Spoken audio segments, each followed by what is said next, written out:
నమస్తే అండి. ఈసారి కాశ్మీరీ ఎంపోల్లో కొత్త డిజైన్ కొత్త స్టైల్ తీసుకొచ్చాను.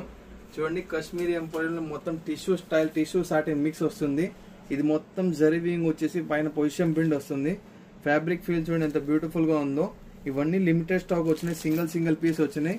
ఇది వచ్చేసి మొత్తం రిచ్ పళ్ళు వస్తుంది. చూడండి, ఇంకా వేరే కలర్స్ చూపిస్తున్నా మీకు. చూడండి, ఎల్లో కలర్ లో మొత్తం కాశ్మీరీ స్టైల్ డిజైన్ వస్తుంది. ఎంత ఫ్యాబ్రిక్ చూడండి ఎంత బ్యూటిఫుల్ సాఫ్ట్ గా ఉంటుందో. నెక్స్ట్ కలర్ చూడండి, candy red colour multiple colours వస్తాయి ఇందులో. అన్ని సూపర్ కలర్, సూపర్ డిజైన్స్. చూడండి ఎంత బ్యూటిఫుల్ గా ఉందో డిజైన్. నెక్స్ట్ చూడండి, అజరక్ స్టైల్లో లెవెండర్ కలర్ డార్క్ టోన్ వస్తుంది, పర్పుల్ కలర్. చాలా బ్యూటిఫుల్ గా ఉంది ఈ డిజైన్ కూడా. చూడండి ఎంత బ్యూటిఫుల్ గా ఉందో. నెక్స్ట్ చూడండి, మొత్తం రాజా మహారాజా స్టైల్ వస్తుంది, స్టోరీ టైల్ డిజైన్. మొత్తం జరీవింగ్ వచ్చేసి మీకు పొజిషన్ ప్రింట్ వస్తుంది. ఫ్యాబ్రిక్ ఫీల్ చూడండి ఎంత బ్యూటిఫుల్ గా ఉందో. నెక్స్ట్ చూడండి, సాటిన్ లో చాలా సూపర్ కలర్, వైన్ కలర్. ఇది కూడా మొత్తం పొజిషన్ ప్రింట్ వస్తుంది. ఇవన్నీ లిమిటెడ్ స్టాక్ ఉన్నాయి. సో మీకు ఏదైతే నచ్చిందో ఎమ్మటే బుకింగ్ చేసుకోండి. పైన వాట్సాప్ నంబర్ ఉంది. మీకు హోల్సేల్ రీటైల్ రెండు అవైలబుల్ ఉన్నాయి మన దగ్గర. నమస్తే అండి.